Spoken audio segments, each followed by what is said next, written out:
الحمد للہ وکفا وسلام علی عبادہ الذین اصطفیٰ اما بعد فاعوذ باللہ من الشیطان الرجیم بسم اللہ الرحمن الرحیم قال اللہ تعالی فی کلامہ المجید بسم اللہ الرحمن الرحیم وما آتاکم الرسول فخذوہ وما نہاکم عنہ فانتہوا۔ دوستو، مختلف مواقع سے ایسی باتیں سامنے آتی رہتی ہیں جن پہ کچھ وضاحتی تشریحی گفتگو ہونی چاہیے۔ رسول پاک صلی اللہ تعالیٰ علیہ وسلم کو اللہ پاک نے آخری رسول بنا کر مبعوث کیا، اور ہم مسلمانوں کے لیے ہر طرح کی کامیابی کی بنیاد یہ ہے کہ ہم رسول پاک صلی اللہ تعالیٰ علیہ وسلم کی پیروی کریں، آپ کے حکموں کے مطابق زندگی بسر کریں، اور زندگی کے ہر معاملے میں اللہ کے نبی صلی اللہ تعالیٰ علیہ وسلم کے طریقے کو ڈھونڈیں، آپ صلی اللہ تعالیٰ علیہ وسلم کی سنت کو تلاش کریں اور اس سنت کے مطابق زندگی بسر کر کے دنیا اور آخرت کی کامیابی حاصل کر لیں۔ یہ بنیادی طور پہ رسول پاک صلی اللہ تعالیٰ علیہ وسلم کی بعثت کا مقصد اور ہم مسلمانوں کی رسول پاک صلی اللہ تعالیٰ علیہ وسلم کی رسالت کے تئیں ذمہ داری ہے۔ اللہ تبارک و تعالیٰ نے قرآن حکیم میں مختلف پیرائے میں اللہ کے نبی صلی اللہ علیہ وسلم کی اس حیثیت کو بہت ہی منظم طریقے سے واضح کیا ہے۔ اللہ فرماتا ہے جو رسول پاک صلی اللہ علیہ وسلم تمہیں دیتے ہیں لے لو، اور جن چیزوں سے روکتے ہیں ان سے رک جاؤ۔ قرآن کریم کے الفاظ پہ اگر غور کیجئے تو اللہ فرماتا ہے اطیعوا اللہ ورسولہ ولا تنازعوا فتفشلوا وتذہب ریحکم۔ دیکھو، اللہ تبارک و تعالیٰ کی اطاعت کرو، رسول پاک صلی اللہ علیہ وسلم کی پیروی کرو، اور آپس میں جھگڑو نہیں، ورنہ تم ناکام ہو جاؤ گے، نامراد ہو جاؤ گے، اور تمہاری ہوا اکھڑ جائے گی۔ رسول پاک صلی اللہ تعالیٰ علیہ وسلم کو بحیثیت رسول دیکھنے کی ذمہ داری ہم مسلمانوں کی ہے، اور اس کا مطلب یہ ہے کہ زندگی کے ہر معاملے میں، عبادت کا معاملہ ہو تب، معاملات کا معاملہ ہو تب، خرید و فروخت کا معاملہ ہو تب، یا زندگی سے جڑا ہوا کوئی بھی معاملہ ہو، اس معاملے میں ہمیں یہ تلاش کرنا ہے کہ رسول پاک صلی اللہ تعالیٰ علیہ وسلم کا اسوہ کیا ہے۔ اب اس تمہید کو ذہن میں رکھیے، اور پھر رسول پاک صلی اللہ تعالیٰ علیہ وسلم کو مختلف ان مسائل کے درمیان رکھ کر سوچئے جو عام طور سے ہمارے یہاں اختلافات کا باعث بنا رہتا ہے۔ ان مسائل کے بارے میں غور کیجئے جن کو لے کر کئی طرح کی باتیں عام طور پہ ہوتی رہتی ہیں۔ میں مثال دیتا ہوں آپ کو۔ پچھلے چند سالوں میں 3 طلاق کو لے کر ایک معاملہ بنا۔ اس موقع سے یہ بات سامنے آئی کہ انڈین گورنمنٹ ایک خاص پس منظر میں اور خاص مقصد کے تحت مسلمانوں کے درمیان کے ایک اختلافی مسئلے کو ہوا دے رہی ہے، وہ مسلمانوں کو بیوقوف بنانا چاہتی ہے۔ آپ اگر غور کریں گے تو آپ کو پتہ چلے گا کہ جو مذہبی جماعتیں ہیں ہماری، انہوں نے بھی اس چیز کو سمجھا، اور اس لیول پہ ان کا موقف بھی یہی رہا کہ مسلمانوں کی اکثریت جو سوچتی ہے اس کو مانا جائے، اسی کو انڈورس کیا جائے، اور اسی کے مطابق اس پوری لڑائی کو آگے بڑھایا جائے۔ لیکن اس کا یہ قطعاً مطلب نہیں تھا کہ آدمی قرآن و سنت کی روشنی میں جس موقف کو درست سمجھ رہا ہے اس موقف سے اپنے آپ کو الگ کر لے، مداہنت برتے۔ طلاق ثلاثہ کے مسئلے میں ایک بڑی تعداد مسلمانوں کی ایسی بھی رہی ہے جو یہ سوچتی رہی ہے کہ ایک مجلس کی 3 طلاق 3 نہ ہو کر کے ایک واقع ہوتی ہے۔ یہی رسول پاک صلی اللہ تعالیٰ علیہ وسلم کے زمانے میں، حضرت ابوبکر صدیق رضی اللہ تعالیٰ عنہ کے زمانے میں، اور حضرت عمر رضی اللہ تعالیٰ عنہ کے شروعاتی 2 سالوں میں رائج رہا ہے۔ یہ بہت واضح مسلم شریف کی روایت ہے، اور علامہ ابن تیمیہ رحمۃ اللہ علیہ، ابن قیم رحمۃ اللہ علیہ، اور وہ تمام کے تمام لوگ جو ان کے پیٹرن پر سوچتے ہیں، ان کا یہ موقف رہا ہے۔ اس موقف کو قرآن و سنت کی روشنی میں جب پیش کیا جاتا ہے یا جب یہ باتیں سامنے لائی جاتی ہیں تو ایک طبقہ عام طور پہ یہ کہتا ہوا نظر آتا ہے کہ بھائی آپ مسلمانوں کے درمیان تفرقہ کر رہے ہیں، آپ مسلمانوں کے اتحاد کو ٹھیس پہنچا رہے ہیں، جبکہ یہ ایک بالکل ہی نادرست بات ہے، ایک بالکل ہی غلط بات ہے۔ ہم جب قرآن و سنت کی روشنی میں مسائل کو چھانتے پھٹکتے ہیں، جائزہ لیتے ہیں دلائل کا، اور اس کی روشنی میں یہ دیکھنے کی کوشش کرتے ہیں کہ رسول پاک صلی اللہ تعالیٰ علیہ وسلم کا اسوہ کیا ہے، تو یہ کبھی بھی تفریق بین المسلمین کی کوشش نہیں ہے، یہ اللہ کے نبی صلی اللہ تعالیٰ علیہ وسلم کی سنت پہ عمل کرنے کا جذبہ ہے، اور یہ جذبہ جتنا زیادہ اچھا ہو اتنا زیادہ اچھی بات ہے، اور اس جذبے کو نہ صرف یہ کہ سالم رکھنا چاہیے بلکہ آگے بڑھانے کی کوشش کرنی چاہیے۔ اس پورے مرحلے پہ اگر غور کیجئے تو یہ جو سوچنے کا جذبہ ہے کہ بھائی جو ایک اسٹیریوٹائپ بنا ہوا ہے، ایک ٹریڈیشن ہے، ایک بڑی تعداد ہے مسلمانوں کی جو اس طرح سے سوچتی ہے یا ایک خاص پس منظر میں اس طرح عمل کرتی ہے، تو بس اس کو اب کسی طرح ٹچ نہ کیا جائے، دلائل کا جائزہ نہ لیا جائے، رسول پاک صلی اللہ علیہ وسلم کی احادیث کو کھنگالا نہ جائے، قرآن حکیم کی آیتوں پہ غور نہ کیا جائے، یہ اس حد تک مضبوط ہے کہ ہمارے ایک عالم دین پارلیمنٹ میں جب اس ایشو پہ بولنے کے لیے کھڑے ہوتے ہیں تو جو ایک دوسرا موقف ہے اس موقف کو نہ صرف یہ کہ ماننے سے انکار کرتے ہیں بلکہ اس موقف کے ماننے والے لوگوں پر ایک عجیب و غریب قسم کا الزام لگا دیتے ہیں، اور وہ ہم تمام لوگ اس سے واقف ہیں۔ کہنے کا مطلب یہ ہے کہ رسول پاک صلی اللہ تعالیٰ علیہ وسلم کی سنت پر عمل کرنا ہر ایک مسلمان کی بنیادی ذمہ داری ہے، وہ زندگی کے چاہے جس معاملے سے تعلق رکھتا ہو۔ حکومتی سطح پہ، سیاسی لیول پہ، پولیٹیکلی کبھی کبھی ایسا ہو سکتا ہے کہ آپ حالات کے پیش نظر ایک موقف اپنا لیں تاکہ گریٹر لیول پر کوئی بڑا نقصان نہیں ہو، یہ دوسری بات ہے، لیکن فکر و نظر کی بنیاد پہ عملی زندگی میں رسول پاک صلی اللہ تعالیٰ علیہ وسلم کی مطابقت و پیروی، آپ صلی اللہ علیہ وسلم کے مطابق چلنا، یہ ہر مسلمان کا بنیادی فریضہ ہونا چاہیے اور اس کی کوشش ہوتی رہنی چاہیے۔ اس کوشش پہ قدغن لگانا یا اس کو مختلف انداز میں کہ ایک طبقہ ہے جو مسلمانوں کو کمزور کرنا چاہتا ہے یا حدیثوں کا اور بخاری شریف کا اور اس کا سہارا لے کر کے مسلمانوں کی یونٹی کو بھسم کرنا چاہ رہا ہے، تو یہ دراصل بہت ہی افسوسناک رویہ ہے، اور سمجھدار مسلمانوں کو اس رویے کے خلاف جانا چاہیے، اس پہ باضابطہ انکار کرنا چاہیے، یہ اچھی روش نہیں ہے۔ ابھی ایک اور ایشو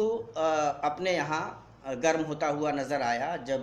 بات آئی کہ بھائی کچھ خواتین سپریم کورٹ میں جا کر کے ایک مقدمہ دائر کر رہی ہیں کہ مسلم خواتین کو مسجد میں آنے کی اجازت دی جائے۔ پہلی مرتبہ جب ہمیں یہ بات معلوم ہوئی تو ہمیں بڑا عجیب لگا کہ بھائی یہ عجیب و غریب مطالبہ، اسلام نے کب منع کیا ہے؟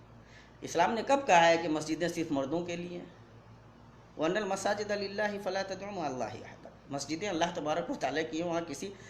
اللہ کے علاوہ کسی اور کو نہ پکارو۔ رسول پاک صلی اللہ تعالیٰ علیہ وسلم کی حدیث ہے، لا تمنعوا مع اللہ مساجد اللہ، اللہ کی بندیوں کو اللہ کی مسجدوں سے نہ روکو، وَبُيُوتُهُنَّ خَيْرٌ لَهُنَّ، ہاں البتہ ان کا گھر ان کے لیے زیادہ بہتر ہے۔ اسی طرح اور بھی بہت ساری روایتیں ہیں، رسول پاک صلی اللہ تعالیٰ علیہ وسلم کے زمانے میں خواتین مسجدوں میں نمازیں ادا کرتی تھیں۔ اللہ کے نبی صلی اللہ تعالیٰ علیہ وسلم کی بہت واضح حدیث ہے کہ مردوں کی سب سے اچھی صف، خیر صفوف الرجال،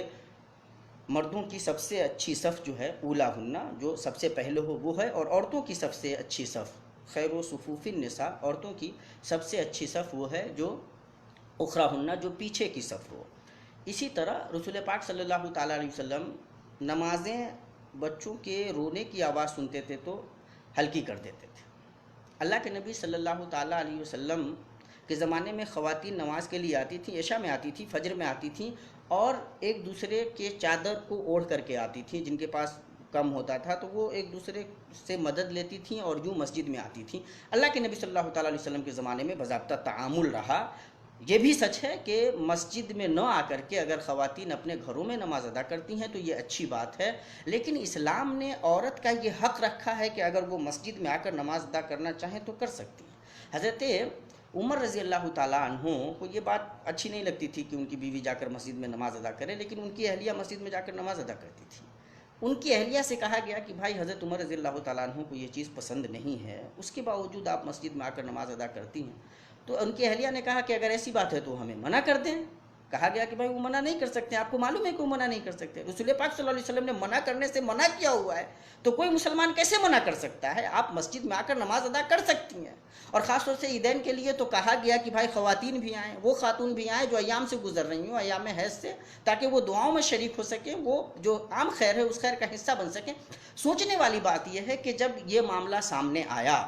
تو ظاہر ہے کہ ایک ڈسکورس کا حصہ بن جاتا ہے، پھر باتیں ہوتی ہیں، لوگ مسائل کھنگالنے کی کوشش کرتے ہیں، دیکھنے کی کوشش کرتے ہیں کہ قرآن و سنت میں اس سلسلے میں کیا ہدایت آئی ہے۔ جب یہ معاملہ سامنے آیا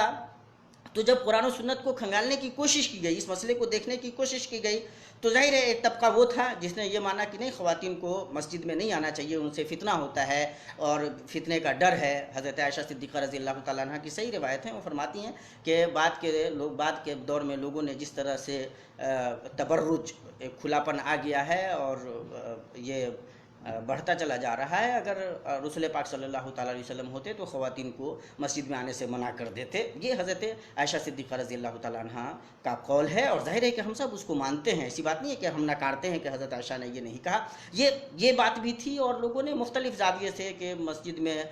خواتین آئیں گی تو فتنے کے امکانات زیادہ ہوتے ہیں، یا جیسے اللہ کے نبی صلی اللہ علیہ وسلم نے منع فرمایا کہ اگر عورت خوشبو لگائی ہوئی ہو تو مسجد میں نہ آئے۔ اس طرح کی بہت ساری جو ممکنہ دلیلیں ہو سکتی ہیں اور جو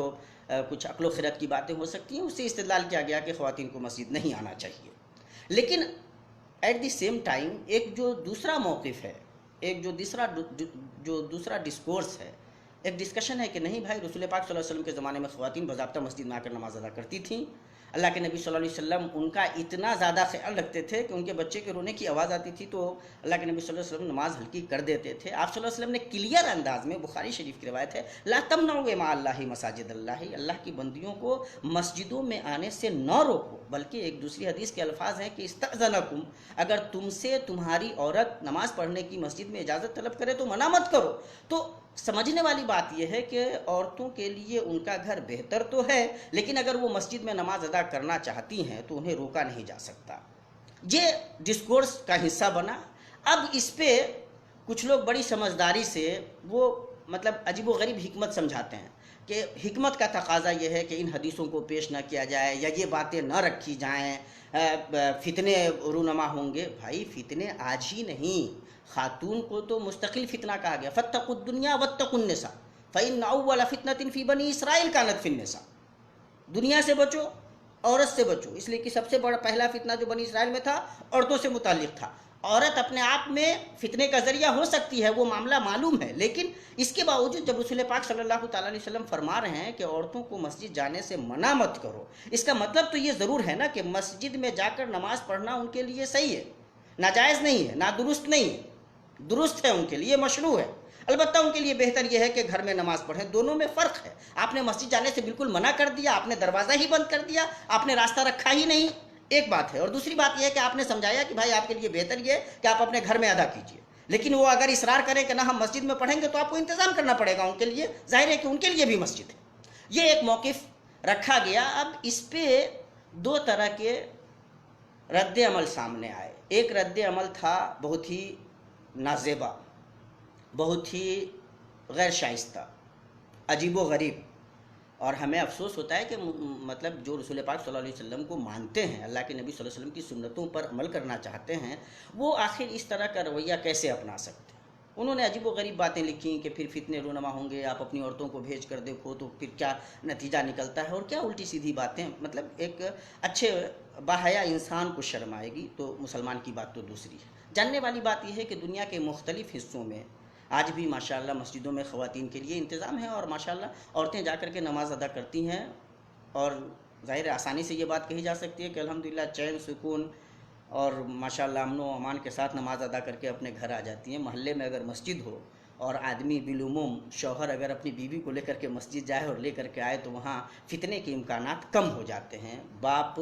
اپنی بیٹی کو لے کر کے مسجد جا رہا ہو، بھائی بہن کا رشتہ ہو اور مسجد جا رہے ہوں تو فتنے کے امکانات کم ہوتے ہیں، نماز پڑھ سکتی ہے خاتون مسجد میں جا کر کے۔ اور عام طور پہ جب مسجد